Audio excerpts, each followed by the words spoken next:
Luego tomen sus asientos y les invito a buscar en sus Biblias en Hebreos capítulo 11. Hebreos capítulo 11, reciban un saludo por mi conducto de parte de la Iglesia Bautista El Mesías de Mérida, Yucatán. Ellos están precisamente ahora en el culto. Están algunos de ellos en comunicación a través de, si están ustedes transmitiendo, les enviamos la liga para que pudieran estar en contacto. Pero creo que lo que menos quieren es escucharme. Están disfrutando de otro predicador ahora. Casi siempre así ocurre, ¿verdad? Después de tanto oír, pues como que la iglesia dice, es bueno escuchar a otro. Hoy está predicando uno de los jóvenes en nuestra iglesia. En nuestra iglesia los jóvenes predican también. Y déjeme decirle, año con año, el Día del Niño, predican los niños. El Día de los Adolescentes, en su aniversario, predican adolescentes. Hay 3 pastores por un día. Como son 3 los cultos, pues predica uno, luego el otro, y yo estoy de vacaciones.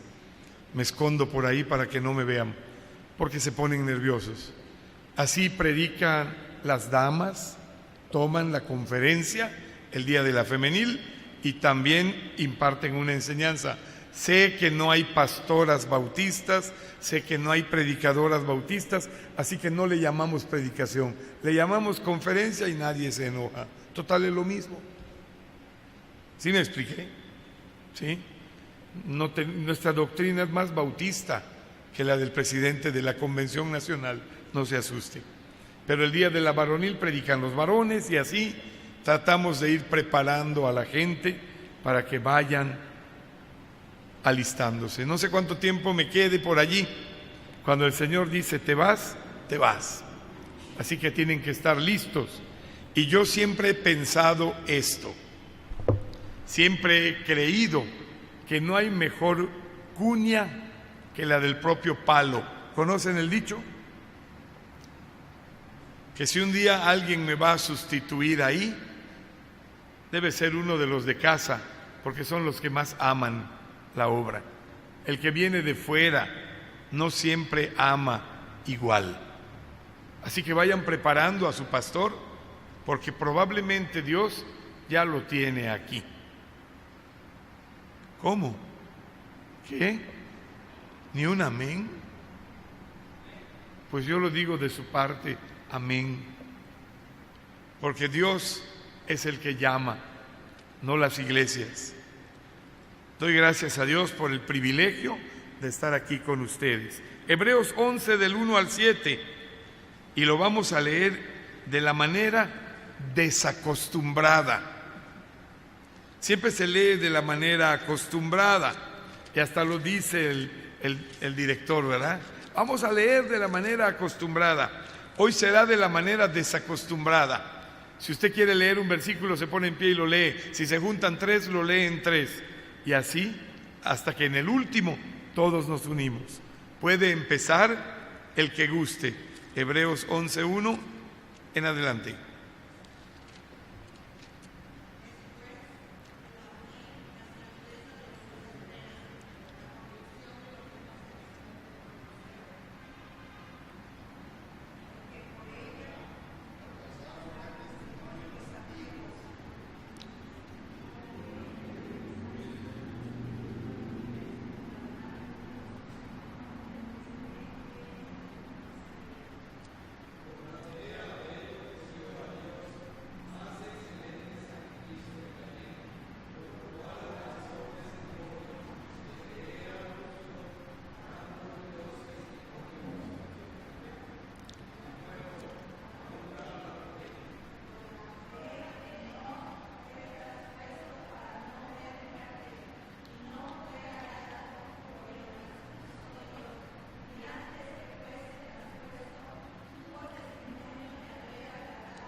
Por la fe Noé, cuando fue advertido por Dios acerca de cosas que aún no se veían, con temor preparó el arca en que su casa se salvase, y por esa fe condenó al mundo y fue hecho heredero de la justicia que viene por la fe. Noé preparó un arca de seguridad. Los hombres tratan de hacer arcas de seguridad imitando lo que Dios hizo. El hombre siempre trata de buscar dónde estar seguro, dónde puede tener esa confianza. El Titanic es un ejemplo de ello. Zarpó el 10 de abril de 1912 de Inglaterra a Nueva York. Era una espectacular, enorme, grande obra de ingeniería. Dijeron que ese gigantesco barco nunca se iba a hundir. Era un palacio flotante, era lujoso, era una estructura muy actualizada a su época. Era la obra de la que dijeron que era la muestra de lo que el hombre tenía capacidad en plenitud de hacer. De hecho, tenía canchas de tenis, piscina, salones de baile, salas de belleza, restaurantes, canchas de tenis, de lo mejor, como para hacer un abierto espectacular. El presidente de la línea que lo construyó y que era dueño del barco, la compañía era la White Line Corporation. Él, el señor Bruce Eastway, dijo: este barco es imposible de hundir. Cualquier calamidad que le viniere podrá atravesarla perfectamente.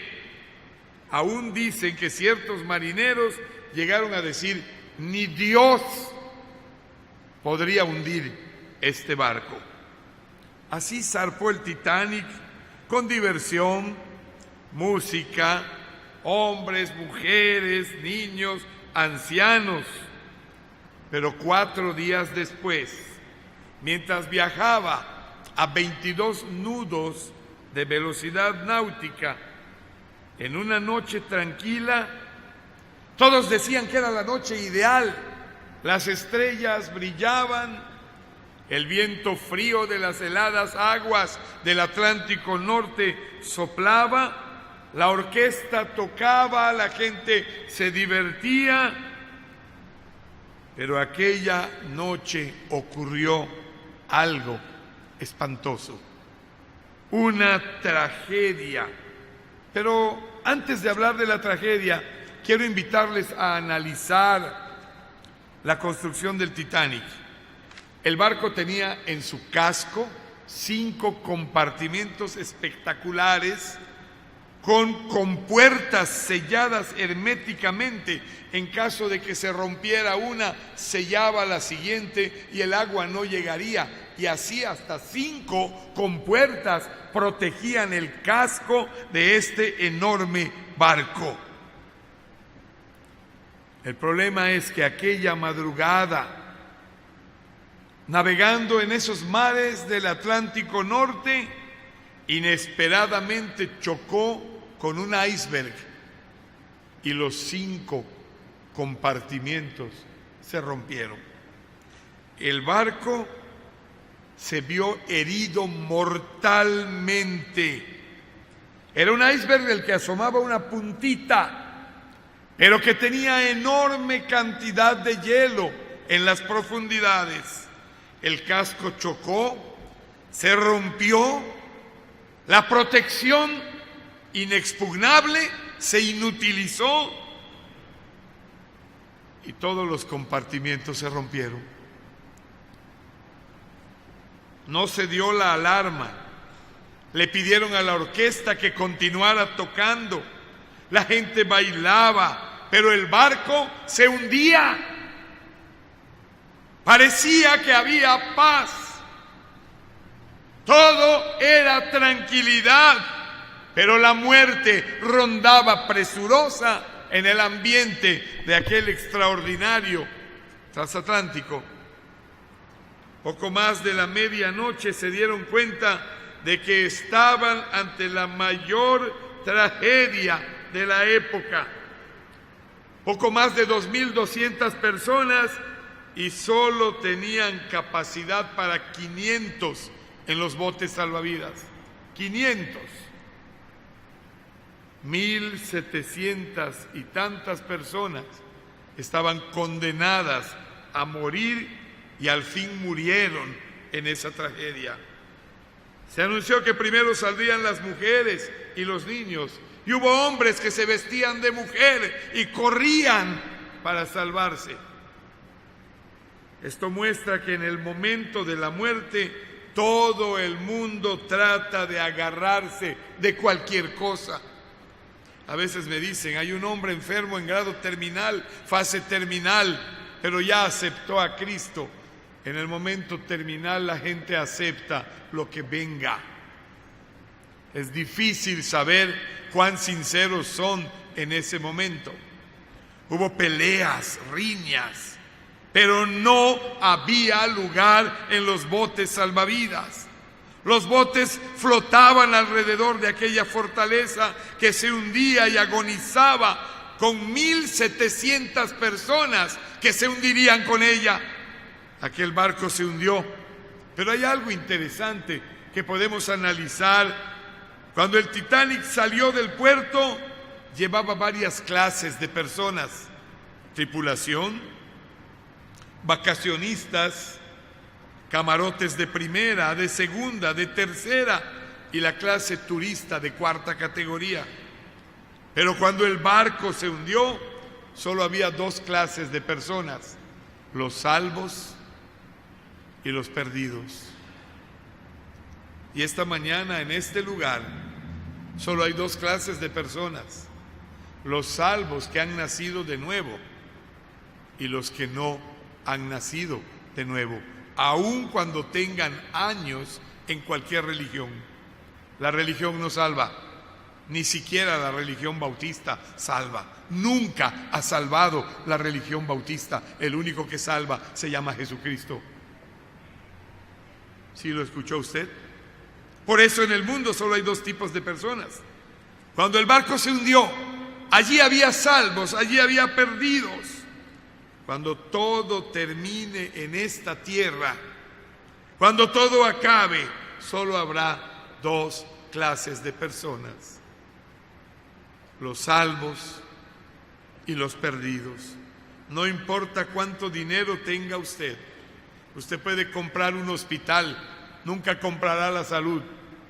Usted puede comprar una universidad, nunca comprará la educación. No importa cuántos bienes tenga usted, solo va a haber dos clases de personas: los salvos y los no salvos. Jesucristo dijo: el que conmigo no recoge, desparrama. El que no es conmigo, contra mí es. Nadie puede estar con Jesucristo a medias tintas. Nadie puede estar con Jesús un poco. No hay buenos cristianos y malos cristianos. Hay cristianos y no cristianos.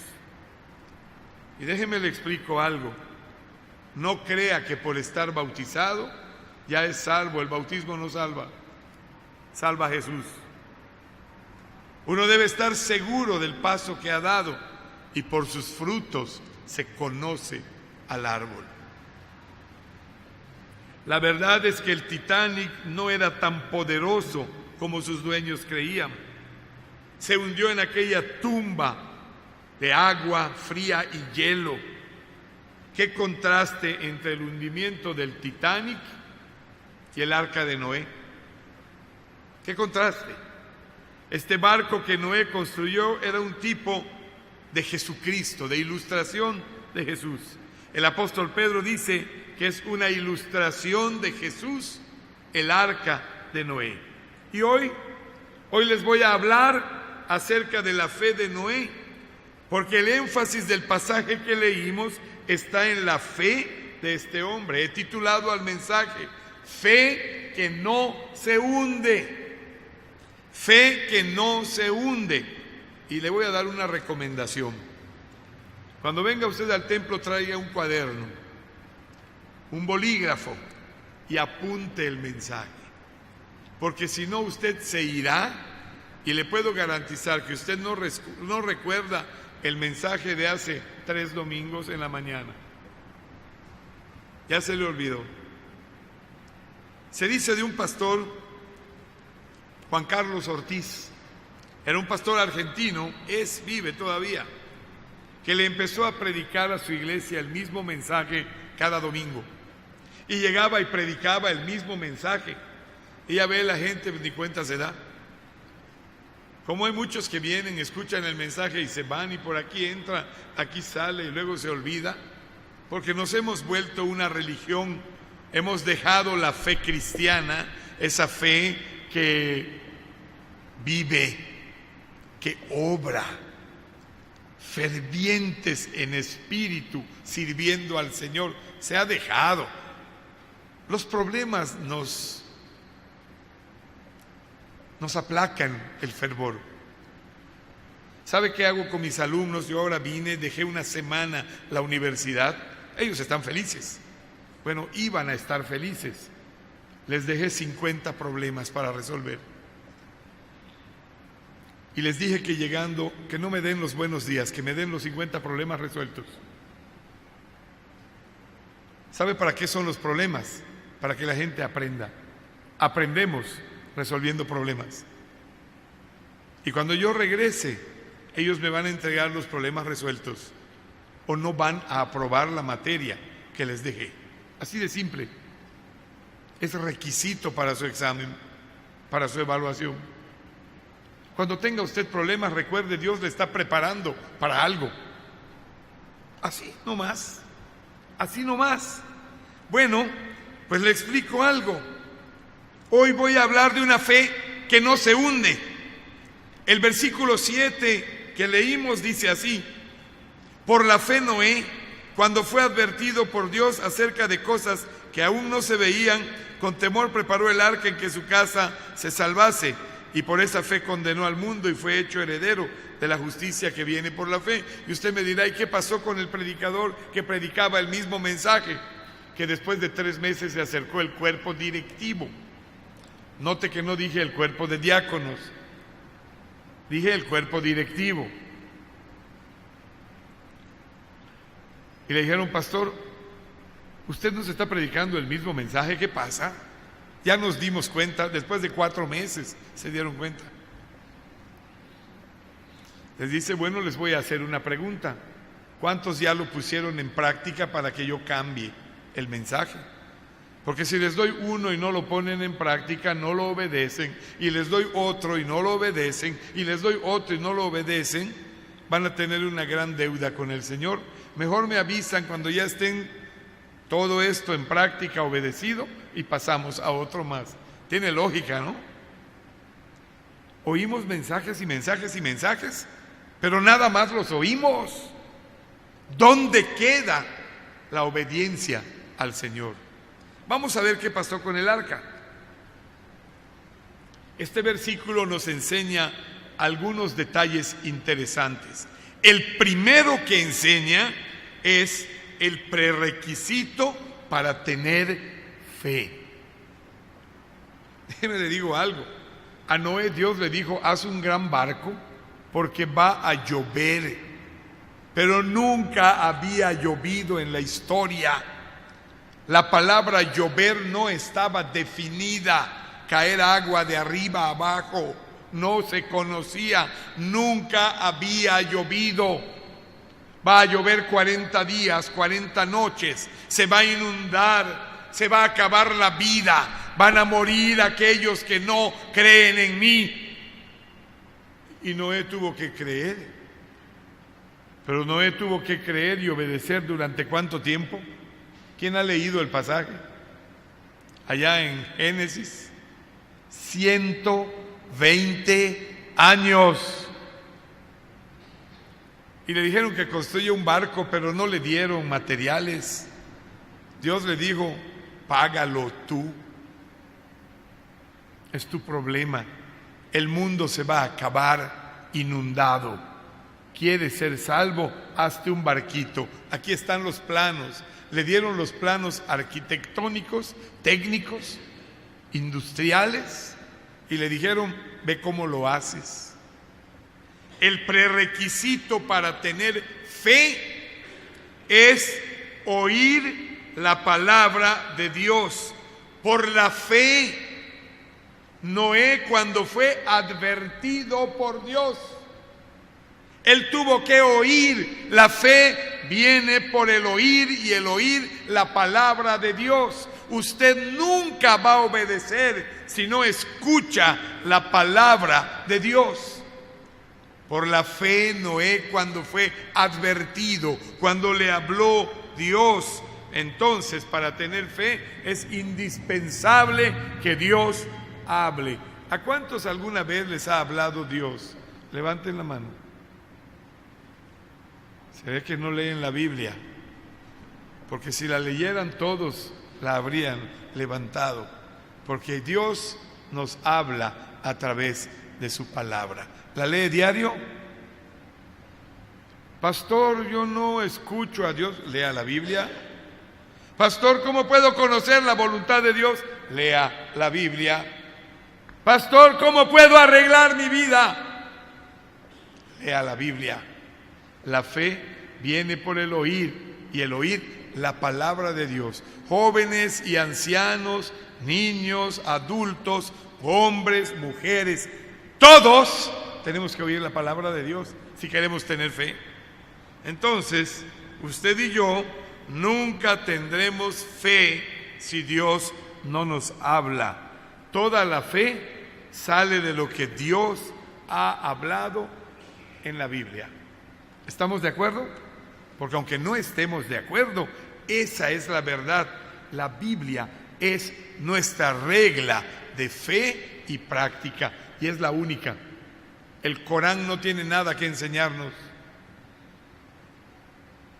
Ninguna obra de literatura secular tiene nada para enseñarnos. Los cuerpos de todos los filósofos están en la tumba. Jesucristo resucitó. Jesucristo vive. Así como Dios le habló a Noé, Él nos habla hoy, y en esta tarde nos está hablando a todos nosotros.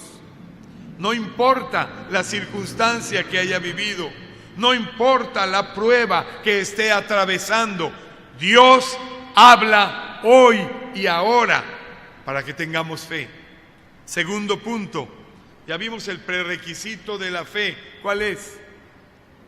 Oír la palabra de Dios. Todo lo que voy a decir prácticamente está con letra P.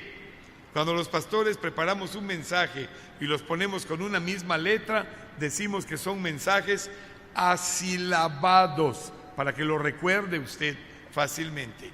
Vamos a ver el segundo punto, la paciencia de la fe. Dice así, se lo leo de nuevo. Por la fe Noé, cuando fue advertido por Dios, le hablaron acerca de cosas que aún no se veían. Fíjese, le anunciaron algo que no se veía, requería paciencia. Dios le dijo a Noé: va a pasar algo. 120 años después ocurrió lo que Dios le dijo. Pero nosotros siempre queremos que Dios responda ahora. Lo queremos ya. En este mundo posmoderno, donde se quiere placer instantáneo, donde el joven busca sin importar consecuencias, donde los hombres quieren ya. En este momento Dios habla de paciencia. Estad quietos y reconoced que yo soy Dios. Nosotros dependemos de las circunstancias. Si nos va bien, alabamos a Dios y viva a Dios, a la gloria a Dios. Pero viene una prueba y nos apagamos. porque dependemos de las circunstancias y no confiamos en Dios. Si nos va bien, nos sentimos bien. Si nos va regular, empezamos a temblar. Nada le sugería a Noé que iba a haber un diluvio, ni se conocía la definición de diluvio. La quiso buscar en el diccionario de la Real Academia Española de la época y no había la palabra llover ni diluvio. Y Dios le dijo, va a llover y va a haber un diluvio, prepárate. Y yo quiero decirle a usted que está escuchándome que cuando Dios le dé una palabra que no esté en el diccionario, usted créale a Dios, no al diccionario. Es a Dios a quien hay que creerle, es a Dios a quien hay que escuchar. Hoy podemos hablar de la lluvia porque ya sabemos qué es llover. Y no sé si las damas aquí acostumbran juntar el agua de lluvia y lavar su cabello que queda suavecito con el agua de lluvia. En Yucatán lo hacen. Se hacen grandes aljibes, colectan el agua de lluvia y hay gente que bebe esa agua, que dicen que es deliciosa. Yo creo que se contamina si no la recolectan bien, pero se la toman y algunos ya están vacunados y la disfrutan. Hoy usted habla de lluvia y no hay problema, pero a Noé le hablaron de lluvia y él dijo, ¿what? ¿Qué? ¿Qué es eso? Pues que va a caer agua de arriba abajo. De arriba, sí, nunca ha habido, pero porque tú lo dices, Señor, te creo. ¿Y qué creen? Construyó el arca. Construyó el arca porque le creyó a Dios. Dios le dio avisos a esta gente y Dios nos avisa a nosotros para que nosotros aprendamos a obedecer a Dios en todo momento. Dios está en su trono, Él tiene el control de todo, Él cuida de usted y de mí. Tenga fe en un México que se conmueve en la violencia, en la muerte, en la corrupción, en el dolor, en el sufrimiento. Dios está todavía en su trono. Y a su debido tiempo el pecado alcanzará al pecador y su pie resbalará. Téngalo usted por seguro. Se ha hablado, no sé si han leído, del misionero George Mueller. George Mueller tenía orfanatorios, atendía a 2,000 niños. Y había noches que se iba a dormir y no había dinero para el desayuno. ¿Qué hace hoy un bautista tradicional? Le escribe o le llama a un misionero americano y le dice, ore usted porque ayúdeme a pedirle a Dios porque tenemos una necesidad y yo quiero que usted ore por mí. Le está pidiendo al misionero. Sí. Luego hay otros que oran, hermano, ore por mí porque necesito un coche BMW rojo de 8 cilindros con un vale por 3 años de gasolina ilimitada. Ore por mí, le está pidiendo. George Mueller se acostaba a dormir, amados hermanos. Le decía a Dios, tú conoces mi necesidad. Y en la madrugada llegaba un cargamento de comida. No le pedía a los hombres, le pedía a Dios. Y Dios, que es tan poderoso para dar mucho más abundantemente de lo